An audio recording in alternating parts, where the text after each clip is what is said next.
All right, folks, welcome to our year-end top concerts of 2025.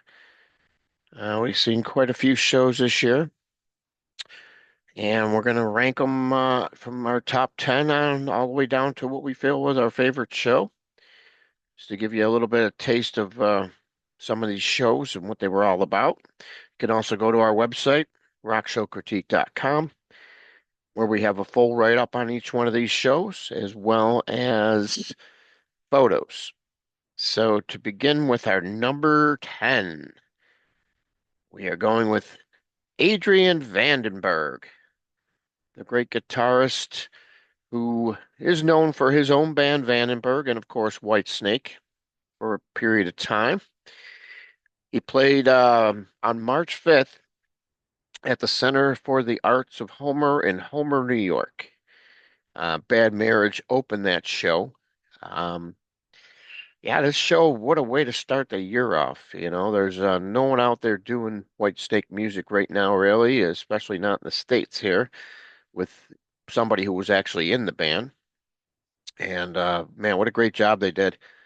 Vocalist Matt Slevin, he even mentioned, he was coming down with a cold, and yet he still pushed his way through the show to finish it out. And you know, all I can say is the encore. That's what really brought it all home. Not only was the whole show good, but try to top this encore. You come out, you play Sailing Ships, which is, a great White Snake song from Slip of the Tongue. You play Burning Heart, which is your own big hit, and then you end it with Still of the Night. It really doesn't get any better than that. So Adrian Vandenberg is our top number 10. Number 9, Old Faithful, Old Trusty, Billy Idol. We had to travel to see this one on August the 17th. He played the Saratoga Springs Performing Arts Center in Saratoga, New York, just north of Albany. Performed all the hits as well as tracks from his new album, Dream Into It. And I got to tell you, it's amazing how at his age he can still perform as well as he did. This guy was looked like he was drinking from the fountain of youth or something. He was just simply amazing. And what can be said about Steve Stevens on guitar? Great band, great backing band, and he pulled it off very nicely. It was my first time seeing him quite a few years, so it was definitely a treat. Number 8 might surprise some people. Um, they're not really an original band per se. They don't really make albums, but number 8, Jason Bonham and his Led Zeppelin experience. Yes, Jason Bonham decided to celebrate the 50th year anniversary of Physical Graffiti. We caught this show on May 6th at the Landmark Theater in Syracuse, New York. And man, oh man, we are so glad we did. Definitely my favorite Bonham show by far. And, they played Physical Graffiti. They played some bonus tracks at the end of the show. But I think nothing topped 10 Years Gone, man. No matter if you can play a great live version of that, you won me over.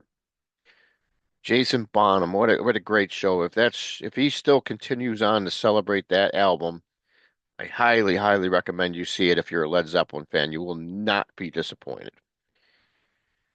Number 7 is our hometown boys, the Goo Goo Dolls, who came home and played August the 9th at KeyBank Center in Buffalo, New York. And what can be said? This guy's always come. They always feel extra special when they're home. And they came back and did a couple shows at the town ballroom last month, but the show out at KeyBank Center, totally, totally great set. They played 4 songs off their new EP, The Summer Anthem, which was great. And yeah, just a great time. Goo Goo Dolls never fail they never disappoint. And number 6 might surprise some people because this band did not headline the show. They were kind of like a co-headliner, but they didn't play last. But man, the energy from the moment these guys hit the stage. September 17th, the Darien Lake Amphitheater in Darien Center, New York. 3 days grace. 3 days grace. That's all I can say. What a performance. And what really topped this one off was the return of Adam Gontier, who came back to the band after many years of being away, and they still kept Mr. Walst around. So it was great seeing two vocalists sharing the stage, getting along, and really made for an extra special show. And obviously, they came out with their new album, Alien Nation. So yeah, what a great time for all. And you kick the show off with Animal I Have Become, and just a phenomenal show. These guys are going to be touring into 2026. So if you get a chance to see them, definitely do not pass it up. 3 days grace at number 6. And number 5, we're going with Tom Kiefer Band. Tom Kiefer, formerly of Cinderella. We didn't get to see the hometown show when they were here, but we did catch them a month before, September the 5th, Agora Theater, Cleveland, Ohio. And I must say about this show, that was the best sounding Tom Kiefer show I've heard probably since the days of Cinderella.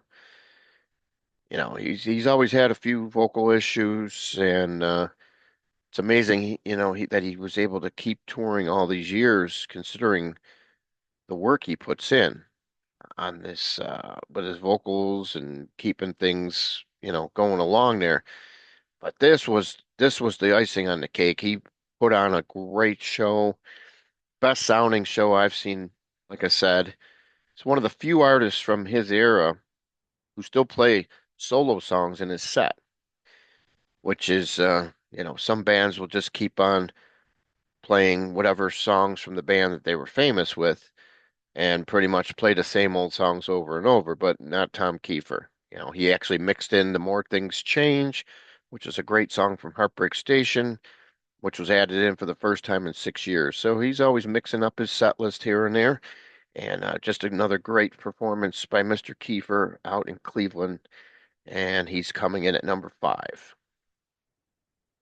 Number 4, we have Jeff Tate, who performed at the Riviera Theater on October the 18th here in North Tonawanda, New York. And the tour is billed as the final performance of the Operation Mindcrime in its entirety. So after this tour is over, he won't be playing that album in its entirety anymore. This is like the last hurrah. If you wanted to see the album performed from beginning to end, just like they did back in the day when he was in Queensryche, just phenomenal, and he still sounds just as good. Puts on just a great show. He's got a great backing band. And they end the show with a double encore of Take Hold of the Flame and Queen of the Reich. Simply outstanding. It's amazing that he's playing Queen of the Reich because we were the ones that broke the story that he thought the song was very immature and juvenile-ish back in, I would say, about 13 years ago when I interviewed Mr. Tate. And, over the course of time, he realized his mistake and went back and decided to put the song back in the set even, which was a shock. And then there you have it, the final song of the night. So, obviously his feelings on the song have changed, which, I could see that happening with artists, so I can't blame him. Sometimes they say things just to get people going too. Media, whether it's good or bad, is good as press. It helps draw attention to the artist. So maybe that was part of it. Who knows? But he put on a great show is one thing I know, and that was on October 18th at the Riviera Theater. So he's at number 4. Number 3, what could be this band's last headlining U.S. tour ever. That's the way they were telling us about it at the end of the show. We're talking about Garbage, who played on September the 23rd at Stage AE in Pittsburgh, Pennsylvania. And Shirley Manson, before they came out for the final song, she talked to the audience and let them know the reasons why the band probably won't be able to be doing full headlining sets anymore as a headliner in the US. And such a shame because these guys they haven't really toured that much over the last few years and not as really a headliner. They're usually like a co-headline or, middle of the pack band, but obviously they're a great band who can easily perform a full set and put on a fantastic show just like they did on this one here. I think I'm Paranoid was definitely the song that really, really stood out. I thought the crowd really, really got into that one. Bleed Like Me was another great song, and the new song, The Day I Met God. Wow, what a great song. I really liked that one. They ended the show on that before they came out for the encores. They were firing on all cylinders. Butch Vig on drums. Just a great show in a club that was packed to the gills. You couldn't even move in it. And yeah, just a great highlight that I'll always remember on that one. That's definitely my favorite garbage show I've got to ever see here. And they're at number three. So we got two bands remaining. And number two, we've got Pearl Jam. Yep, we broke down and got to see them in Pittsburgh, Pennsylvania on May 16th at the PPG Paints Arena, home of the Pittsburgh Penguins. It was the final shows of the tour for them on this particular leg. They had announced a bunch of shows where they were playing multiple nights in cities, and they didn't pick a lot of cities, so we were fortunate that the nearby Pittsburgh was chosen. And we find out afterwards, later on, about a week later or so, that that's the end of the Matt Cameron era. He's no longer going to be in the band. He left the band, on good terms. It sounds like everybody's fine with, he just decided, time to stop touring, even though the band hasn't really done a lot of all-out tours in quite some time. But this was the next to last show because we saw them one on May 16th. They also played on the 18th as well, but we didn't get to see that one. Uh, Highlights, wow, where to begin? Um, I would say the highlight for me, Cup, Given a Fly was definitely, how can that song not get you going there? I thought Black was another standout. It was one of the best versions of Black I ever heard. Corduroy, another great song. That was definitely a great highlight.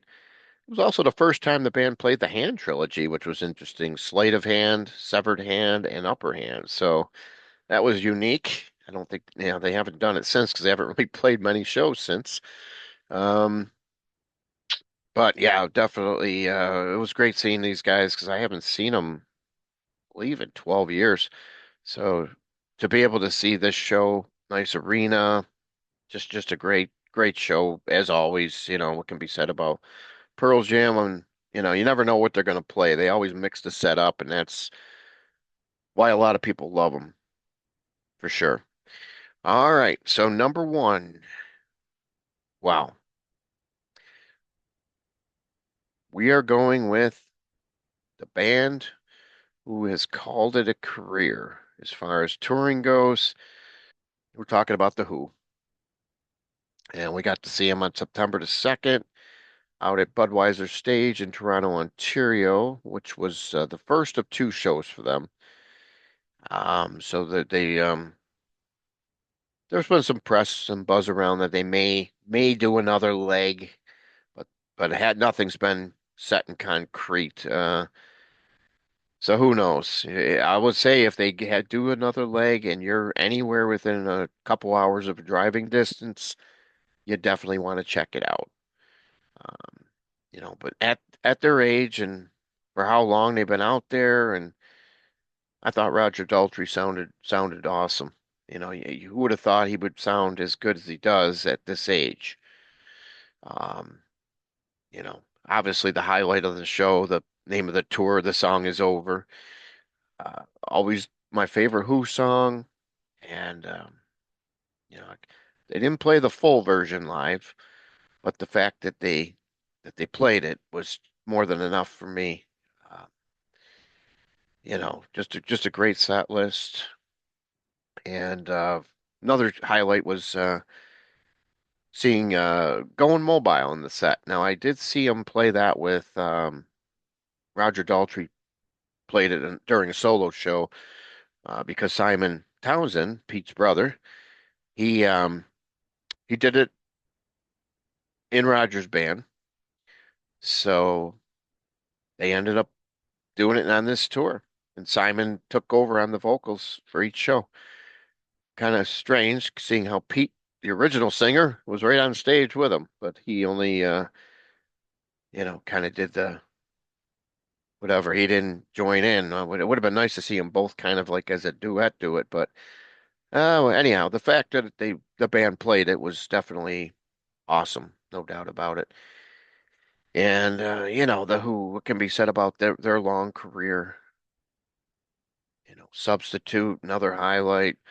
You Better You Bet, Eminence Front. Man, oh man, these guys just knocked it out of the park in Toronto, and I'm so glad I got to see them. No doubt about it. I thought it was definitely my top show of the year, and definitely one that I'll always remember. My favorite Who show.